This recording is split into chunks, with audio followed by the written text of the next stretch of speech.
Randy McKee here with Soccer 605. I'm here with the longtime soccer guy and the head of the refs in South Dakota now, Chad Landis. So, Chad, thanks for being with us today. Absolutely, Coach. My pleasure. You know, we've been wanting to do some stuff with referees, and as you'll see on the website, we've got a link to the ref pages, and we're going to do some more stuff there. But, I was really curious about some of the stuff you guys have going on, because it seems like the quality of our reffing is getting better and better and better all the time.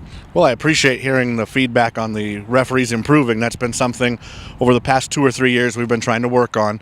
Our state referee committee has kind of revamped itself and tried to give a little more back in the form of instruction and assessment to the referees. Matter of fact, we have 3 referees from South Dakota this past week that have worked at the Dallas Cup. So we were fortunate to be able to get them recommended down there to do some matches. Well, it's always nice to be in that environment. I know, when you were chosen here a couple of years ago to go to Region 2 tournament and ref there, and just it's really nice hanging out with all those guys that do it a lot and who really know how to control a game without really being part of it, kind of. Yeah, the camaraderie between our referees is just amazing. Every match I work with some of the guys East River that have more consistency in doing high-level matches, you can always pick up something. How did they handle that player that maybe lost its cool, or what was their positioning to catch that foul? And it's something that we're being very constructive in the feedback during and after the match with each other, which is really what's improving our referees. Well, I know, at many of the Region 2 camps that I went to, they're also training refs there to go to a higher level. And, boy, I know every night they looked at film and assessed each other. And so I imagine you guys use some video for that as a tool, too. Yep, we've started using a little video. It's easy to assess the referee and tell them this is what you were doing wrong, or this is where you were at, but to show them, look, your positioning, maybe you need to get a little wider, or you were blocked by the players in this case, what could you do differently? That's very helpful to give back showing a video. Most advice that most of us coaches have is just get a better pair of glasses, but you guys do have it's a difficult job, and I guess as Gordon Hollenbeck used to tell me that if everybody on the field was mad at him when he left, he figured he'd done a perfect job. Absolutely. If the blue team and the red team both yell at you, you must have had a good match. It's difficult. You've got 22 criminals, so to speak, on the field out there, and 3 referees to contain it, and it's a large area. So no instant replay, no anything we can go back and check on, and we miss some things. We'll admit that we make some mistakes too, just as the players miss a shot, miss a trap, make a bad tackle.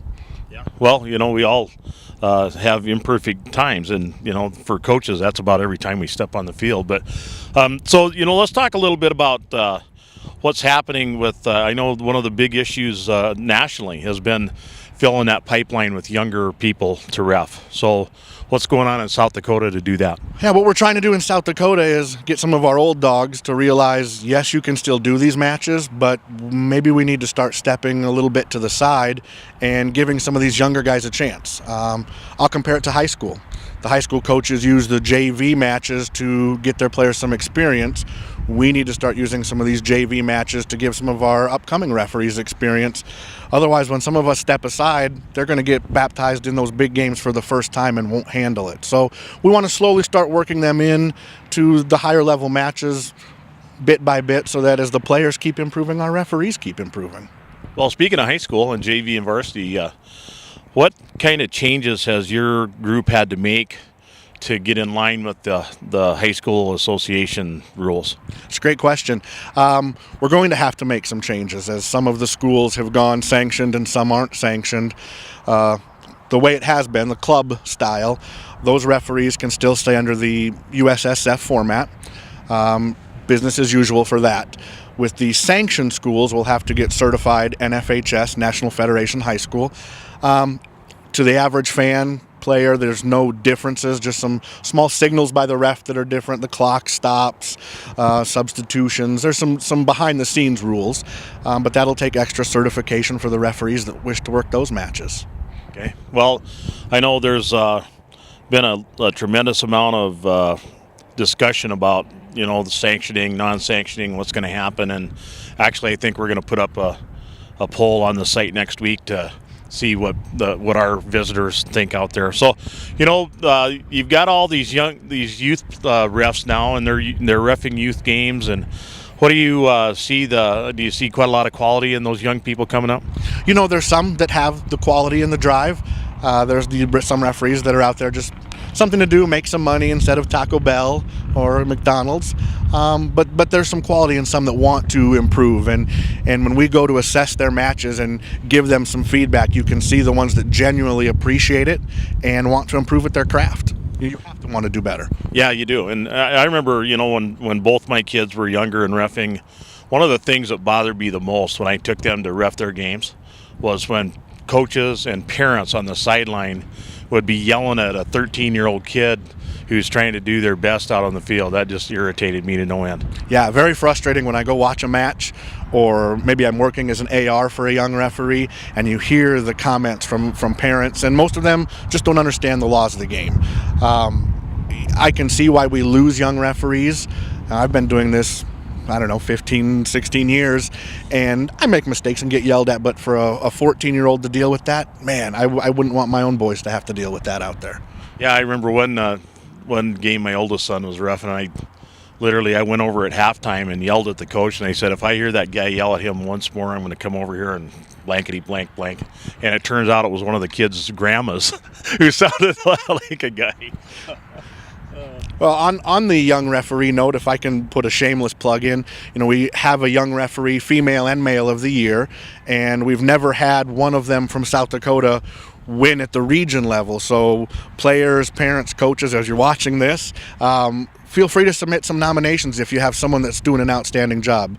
My email address will be out there. Send them to me. We want to take a look at these guys and gals and keep improving their match too. Okay, well, fantastic. Well, Chad, one last thing. You've been around soccer, grew up with it here in Rapid City. I remember, you talking about way back in the day going to some of these original Region 2 camps with the legendary Ronnie Tice. So you've been playing soccer since you were just a young kid. Yeah, turning 39, been playing since I was 5 or 6, so what's that, 34 years, a lot of matches. The sport has come miles and miles in this state from where it was, and the sky's the limit. Reffing these games now, watching the talent that these kids have, that goes back to coaching. Our coaches have improved their game, our referees have improved their game, the players are improving their game. It's beautiful. There's nothing better to do than watch a good match.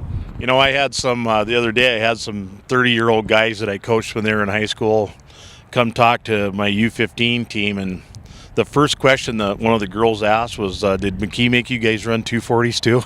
And they go, yeah, he did. Well, I never had to play for Coach McKee. I've heard about the 240s, but that would be, I'm thankful that I didn't have to play for Coach McKee for that. But Ronnie Tice took care of us with making sure we were game fit, that's for sure. Ronnie has contributed so much. When you take a look at the scope of how he impacted the game, and not only the people he taught directly, but then the people he taught who went out and taught, and who they went out and taught. It's just what an incredible career. Yeah, absolutely. That coaching tree that he started has branched out far further than just South Dakota. His son and daughter are coaching in Minnesota, and some of the guys I grew up playing with have moved away and are coaching as far away as Oman over in Africa. So he's definitely, his roots might be here in South Dakota, but it's branched out very far and wide. Well, the game has been a lot to him, and he's done a lot, and so we all need to figure out where so much of this came from. I mean, you and I both came from that school. Yeah, and it's the memories of him and the road trips and coaching and playing. Or I can sit down with my buddies and we still over a pint or two we'll share our stories about the legend. Yeah. Well, Ronnie was a legend, and I am happy to see that you're on your way to becoming one too, Chad. So. Chad Landis with the South Dakota Referees, and a good friend of soccer and a good friend of mine. Thanks for spending time with us today, and we sure look forward to catching you later this summer and this fall as the reffing goes on for you. Look forward to it. Go Bayern Munich, Champions League. Take it home, boys.